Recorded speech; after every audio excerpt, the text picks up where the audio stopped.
Olá, estamos iniciando mais um Experiências que Edificam e o Experiências que Edificam de hoje nós vamos receber o Isaac Wilson, comediante, pastor, advogado e também o rei dos stories. O rei dos stories eu não sou não, que é o Fred, né? O Márcio é um fanfarrão mesmo, fico zoando na internet e só isso.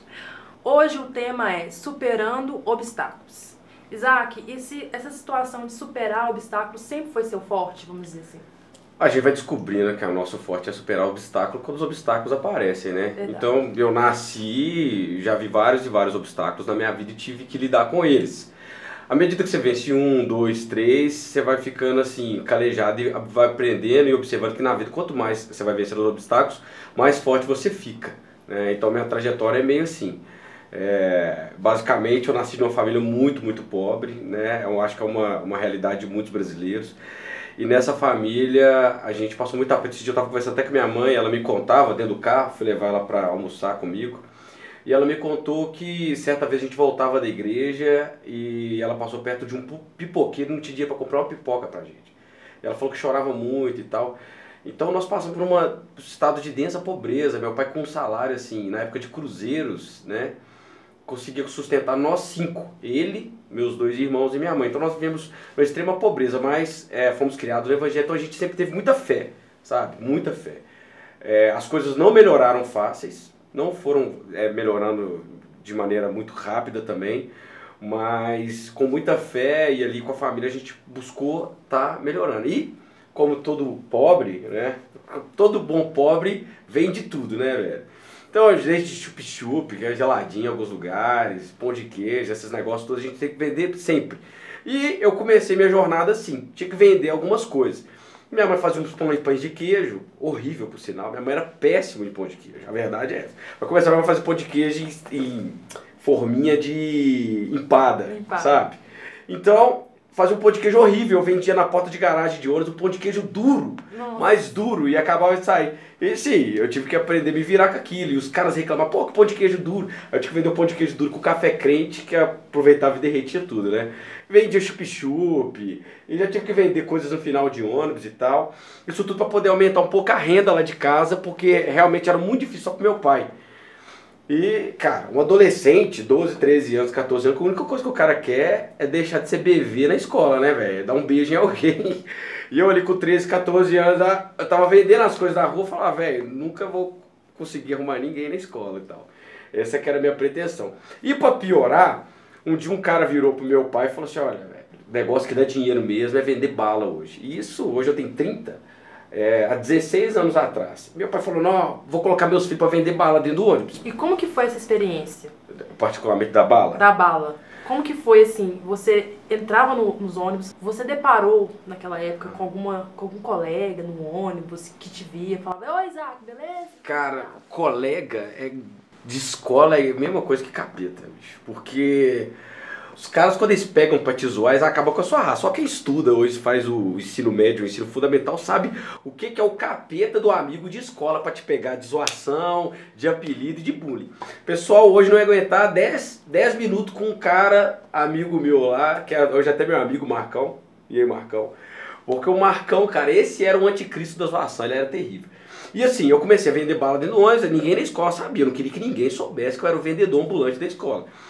E depois de certo tempo que eu tava vendendo bala dentro do ônibus, esse Marcão entrou dentro do ônibus. Tipo assim, todo dia que eu pegava minha bandejinha de bala, eu fazia uma oração. Deus, não deixa a Luana, que eu amava a Luana, não deixa a Luana, nem o Marcão entrar dentro desse ônibus. A Luana, porque eu queria, né, dar umas namoradas na Luana, que até hoje nunca namorei com ela.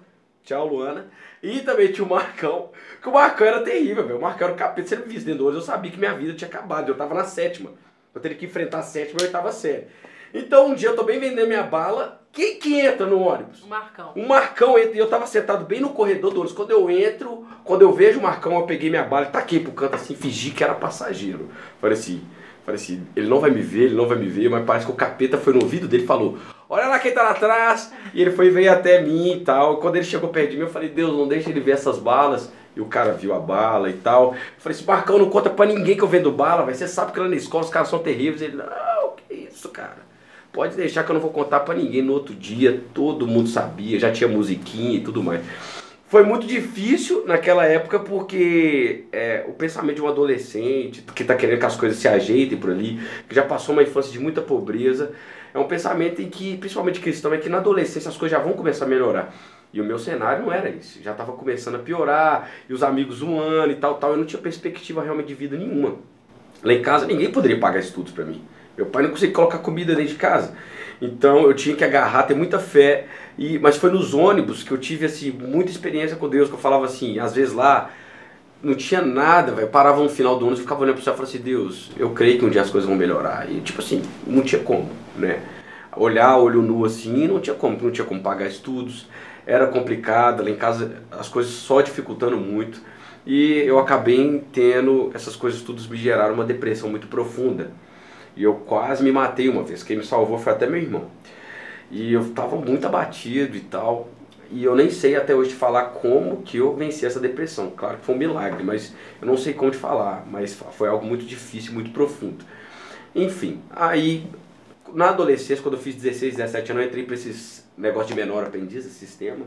Tem o Aspron, né? Eu entrei no Cezam, trabalhei lá por 2 anos, tinha um contrato lá de adolescente. Depois desses 2 anos, eu consegui entrar, acabou meu contrato, eu não tinha um salário mais, eu precisava fazer entrar dinheiro. E aí foi aí que eu comecei a trabalhar de chapa, véio, descarregando cerâmica. Você imagina que na época eu tinha 55 quilos. 55 quilos. Eu descarregava caminhões de cerâmica, cada fardo de cerâmica e de porcelanato pesava 50 quilos. Cheguei que a minha coluna começou a dar uma entortada, entendeu? Foi nessa época que eu decidi, vou começar a treinar e tal. Então era muito difícil isso tudo para pagar passagem para poder ir para a escola. Mas nesse intervalo, diante dessa coisa toda, eu falei assim, velho, eu vou ali, vou fazer um vestibular. Eu sou meio surtado assim, eu faço as coisas do nada. Então eu simplesmente fiz matrícula na época, fiz a inscrição para fazer o vestibular da PUC. Na época os vestibulares não são como hoje, que é o Enem e tal. Na época você fazia o vestibular num dia e no outro você fazia a redação. Então eu fui para a PUC, fiz vestibular um dia, outro dia. Daí, um mês, saiu o resultado. Quem me deu o resultado foi meu irmão. Ele ligou e falou assim, olha, você passou no vestibular, em 31º lugar. Eu passei legal, né? E aí, 31º lugar, velho, tipo assim, eu pensando, não vou ganhar bolsa e tal. E minha família toda falou assim, ó, você não vai estudar, você não tem condição, você é pobre, é uma faculdade particular, a mensalidade é R$700. Naquela época, né? Então, hoje, cara, você tem que abrir aqui, vender o rim pro mercado negro se você quiser pagar um semestre. Porque é muito caro. Direito naquela época era R$700. Hoje, pelo que eu tô sabendo, é 1.300 para começar. Então era uma coisa muito complicada, mas mesmo assim eu resolvi me arriscar. E foi a primeira vez na vida que eu me vi sozinho, eu e Deus. Primeira vez. Porque até então eu tinha o apoio da minha mãe para alguma coisa, para outra coisa, tal, mas dessa vez não tinha apoio de ninguém. Minha família falou, ó, nós não temos como te ajudar, nós não te apoiamos nisso. Eu me vi sozinho, né? E eu precisava pagar uma matrícula. Eu estava com um boleto de R$700 na mão e precisava pagar. Eu peguei esse boleto no início de julho e tinha até no início de agosto, um mês para poder pagar esse boleto. Contando todos os dias, me ajuda. Não apareceu dinheiro em lugar nenhum. Às vezes, nós que somos crentes sempre fala, o anjo vai perder um dinheiro aqui, eu vou achar. Ou então a gente fica enfiando mão nos bolsos para poder achar grana. Não achei nada. E eu falei, pô, Deus não tá comigo, aquela coisa toda que todo crente faz, todo cristão na verdade faz, é culpa de Deus, eu vou morrer, E diante dessa situação eu tive que recorrer à igreja. A igreja também não pôde me ajudar, né? Então eu tinha uma amiga, na verdade amiga não, porque nas igrejas, as pessoas que dão aula de escola dominical pra gente quando a gente é adolescente, a gente chama de tia. Então tinha essa tia Edna, falei, vou ligar na tia Edna. Isso era o último dia de pagar o boleto. Liguei, tia Edna. Se eu quiser estudar, eu tenho que pagar esse boleto hoje, a matrícula é R$700. E por incrível que pareça, eu sou de Belo Horizonte, ela trabalhava aqui em Betim. Na época, ela falou assim, ó, eu tô aqui em Betim, pega o ônibus e vem cá. Eu tô com R$700 aqui para pagar cartão de crédito, mas ele vence amanhã. Você paga você paga o seu boleto hoje, amanhã, com R$700 você paga, você consegue arrumar R$700 amanhã para cobrir? Eu, muito louco, falei, consigo. De onde, né, que eu ia conseguir? Vim aqui igual louco, até tremendo, o que é que eu tô fazendo, mano? Uma atitude de fé, cara, né? Loucura, velho, loucura. Eu hoje eu olho pra trás e falei, realmente eu precisava tomar um remédio, porque eu era muito louco. Vim aqui pra Betim, peguei os R$700 da tia Edna, fui no Itaú. Itaú tem até hoje ali na Governador Valadares esqueci qual que é o nome da rua, o Itaú que tem ali, ó. quase na esquina da Governador Valadares, aqui Betim tem. Eu fui nesse Itaú, há sei lá quantos anos atrás, uns 10 anos, sei lá quantos anos. Eu cheguei nesse Itaú, falei assim, Deus, eu não posso fazer, eu tô fazendo uma loucura e tal. Com R$700, isso que eu não tinha dinheiro pra pagar o cartão de crédito no outro dia. Nisso eu tava na fila, assim, o que eu tô fazendo? Nisso um véizinho entrosado, porque o povo em banco é entrosado na fila, né? O cara começou a entrosar comigo, pô, tô vendo que você vai pagar o boleto da PUC, eu tipo assim, tá, o que você tem a ver com isso, mano? Você tá se metendo na minha vida aqui. Aí ele foi, olhou o boleto e tal, eu falei, senhor, o que você vai fazer? Eu falei, eu vou fazer direito. Ele faz mesmo, cara, Deus vai te abençoar e tal, tal. Nunca mais vi esse cara, só pode ser um cara, um anjo de Deus, porque ele me motivou naquele momento ali, nunca vi na vida. Eu paguei o boleto, mas no outro dia eu saí do banco assim, tremendo, como é que eu vou pagar o cartão de crédito da Tia Edna? Fui pra casa, não dormi, e só vinha na minha cabeça, eu não posso falar com ninguém na minha família, senão eles vão me matar. Porque eu sempre me falo, você vai endividar, você vai endividar. E aí, no outro dia, eu tô no caminhão, que eu era chapa, eu ficava aqui, o chapa-chefe ficava aqui, o dono do caminhão aqui, e eu lá, todo depressivo, e de repente eu olhando, vai dar 4 horas, eu não vou conseguir pagar esse boleto, vai dar 4 horas, eu vou pagar. Deu 4 horas. 4h10 a Tia Edna me ligou. Cara, pensa que você dever uma pessoa que você ama. Atendi assim, a Tia Edna, Isaac, você pagou meu cartão? Eu falei, porque você gagueja assim, no meio do meu gaguejar, ela virou e falou, ó, calma, porque vai vencer amanhã. Eu falei, ufa, ganhei um dia. No que eu fiquei, terminei essa ligação, o motorista do ônibus, que é o Wellington, era o Wellington, né, do caminhão, ele virou e falou assim, Isaac, o que tá acontecendo com você, velho? Você tá batido, você é um cara muito alegre e tal. Eu falei, é isso. Você falou, pô, você tinha que ter me falado que eu te empresto dinheiro, você me paga quanto você puder. Isso eu paguei a minha matrícula, eu paguei a Tia Edna. Mas tinha um detalhe, né? Atrás desse tinha 60 mensalidades de R$700, só aumentando, progressivo. Mas a verdade é que depois de um tempo eu consegui o FIES, consegui passar todo o período da faculdade. Meus familiares, a princípio, não me apoiaram, mas depois meu irmão colocou o nome dele, foi meu fiador, me ajudou. Depois, no 8º período, cara, milagrosamente eu passei na OAB. E foi uma experiência muito, muito linda com Deus também, que Ele me ajudou muito. Eu não tinha condição de estudar, porque eu estava vinculando estudo com faculdade. Então eu fui para fazer a prova da OAB sem estudar. Passei na OAB de primeira. E desde então as coisas começaram a melhorar, porque a questão da profissão é muito, muito legal. Porque uma coisa é quando a gente não tem profissão. Eu tenho profissão, cara. Então eu tenho de onde tirar os recursos hoje. E depois que eu fiz o curso de Direito, que foi uma coisa que eu nunca sonhei, nunca... Agora, com a minha profissão, eu consegui recursos para fazer o que eu sempre sonhei, que é poder investir no meu ministério com o seminário teológico. Terminei o seminário teológico, fiz 2 pós-graduações na área do direito, porque eu precisava fazer essas pós-graduações para eu poder ser um profissional mais especializado. E depois que eu terminei essa pós e esse seminário, agora eu entrei na faculdade de teologia e estou lá, investindo no meu ministério, que para mim é o mais importante, velho. Vocês puderam entender como que foi essa caminhada do Isaac até chegar, né, no direito, como que ele fez os processos por onde ele passou, os obstáculos, as loucuras, né? Mas, na verdade, todo esse contexto, essa história, o processo, Deus, de uma forma ou de outra, foi conduzindo ali.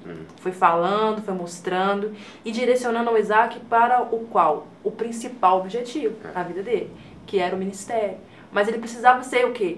Lapidado ali na área da profissão, até mesmo para onde se identificasse, aonde ele se encontrasse, até chegar à teologia, né, que é o caso hoje. A questão de lapidar, cara, é uma questão eterna. Eu, assim, que tenho muito contato hoje com a filosofia, vejo que nós nunca ficaremos prontos. Eu sou lotado de defeito, eu tenho muita coisa para melhorar. E eu tive uma época que eu tive muita fé, eu tô contando para vocês, às vezes eu olho para trás falando que eu não tenho essa fé igual eu tinha antigamente. Então tem sempre que melhorar, e com Deus essa caminhada é progressiva, não adianta. Quem está muito bem hoje, pode ser que amanhã esteja muito mal e tem que melhorar. Essa é a caminhada progressiva. Mas a teologia realmente foi meu sonho. É meu primeiro sonho. Eu tenho 2 sonhos, afinal de contas, nessa área intelectual. Formar em teologia mesmo, fiz um seminário, não achei que era o suficiente, estou fazendo a faculdade. Vou depois fazer meu mestrado na área da filosofia, que eu realmente quero dar aula e quero ser uma pessoa preparada nesse sentido da igreja. Também, e assim que eu terminar essas coisas, eu quero fazer gastronomia, que eu quero ser o Masterchef de casa, sabe? Então, mas essa caminhada foi realmente muito densa para eu chegar aqui, porque eu entendo que o meu chamado é de encorajamento. Geralmente eu gosto de falar para as pessoas nesse aspecto de encorajar, falar, vamos para frente. A maioria das pessoas estão destruídas, ou psicologicamente, ou por conta do pecado, por conta de tanta coisa. Então as pessoas precisam ser encorajadas. Eu acho que fui preparado para ser esse tipo de cara. Às vezes eu tive que olhar no espelho para mim mesmo e me encorajar. Então a minha história é realmente para encorajar as pessoas. Que às vezes fica, será, corta o será e faz, vai para cima. Eu tenho para mim uma frase que Deus falou comigo: com Deus a gente coloca o pé, depois Ele coloca o chão. Então eu acho que a caminhada do cristão tem que ser assim. Hoje eu faço teologia, é puxado. Hoje eu gasto com estudos, hoje, cerca de 2.500 por mês. É um valor muito alto aqui assim para estudar. Mas eu quero dizer para vocês que eu ainda me sinto um menino encorajado a perseguir meus sonhos. Eu tenho tantos sonhos, caras, vinculados principalmente à área dos estudos. Eu quero terminar esses estudos. Eu quero ser um dia uma pessoa que tenha relevância realmente no mundo aqui, no cristianismo mesmo, na igreja. Quero ter relevância para as igrejas, mas meu maior sonho é ter relevância não só na igreja, mas extra. Eu quero poder dar entrevistas que mudem as pessoas no mundo secular mesmo, que elas possam ser alcançadas. E para isso, se eu quero ser relevante mesmo, não só na igreja, mas no mundo secular, eu preciso perseguir os estudos. Porque hoje as pessoas não querem escutar apenas uma história, as pessoas querem escutar, infelizmente, títulos. Então eu persigo os títulos não para a igreja, não para o meu ministério apenas. Eu persigo isso para que o meu ministério seja impactante também fora, entendeu? Então a minha história basicamente é essa, principalmente na perspectiva dos estudos. Odiava estudar, odiava. Eu sou igual você, velho, que está estudando. Me dá um livro não, sai daqui. Meu primeiro livro, sei lá quanto que eu fui ler. Primeiro livrinho foi assim. Até eu consegui ler uma teologia sistemática, ler os livros de Platão, de Sócrates. Hoje é um hábito, velho. Eu odiava estudar. Pelo amor de Deus, eu gosto de FIFA. Entende? FIFA, do Manete e tal. Estudar é um hábito que eu tenho que realmente perseguir com disciplina e com muita fé em Deus. Então, minha vida realmente foi vencer basicamente os obstáculos. Claro que tem tantas outras coisas, o que eu enfrentei para poder passar na OAB, tantas outras coisas que eu enfrentei dentro de mim, outras crises emocionais. Por isso que hoje também eu faço até um curso de psicanálise para poder entender como que funcionam essas nuances na cabeça do ser humano. Então, cara, me entender em Deus e aqui nesse contexto foi um dos maiores desafios. E eu acho que a maioria das pessoas que estão assistindo vivem isso, precisam entender isso também. Então, o que eu incentivo vocês realmente que estão vendo isso é não desistir por nada, porque, cara, dinheiro, esses negócios vai faltar mesmo. O que não pode faltar é garra, não pode faltar sabe? Igual o Leônidas, velho, do Esparta. Eu tô aqui, sabe? E quebrar o pau mesmo. E eu tenho certeza que com a ajuda de Deus qualquer pessoa pode chegar em qualquer lugar, sabe? Pode ir até a lua, sabe? Se você tiver fé em Deus, força de vontade. E eu sempre acreditei em Deus. E um dia eu olhei no espelho, era um menino magrelo, feio pra caramba. E eu olhei e falei assim: eu acredito em você. Olhando pra mim mesmo. Então eu acreditava em Deus, acredito em mim. Acredito em Deus até hoje, né? Na verdade. Acredito em mim. E essas são as minhas maiores armas para poder vencer. E hoje a experiência que edifica foi sobre superando obstáculos. A história do Isaac Wilson. Sim. Da sua trajetória aí referente aos estudos e como ele se redescobriu na teologia e suas experiências com Deus. Se inscreva no canal e ative o sininho para que você fique ligado sobre todas as entrevistas que estarão aqui. Até mais!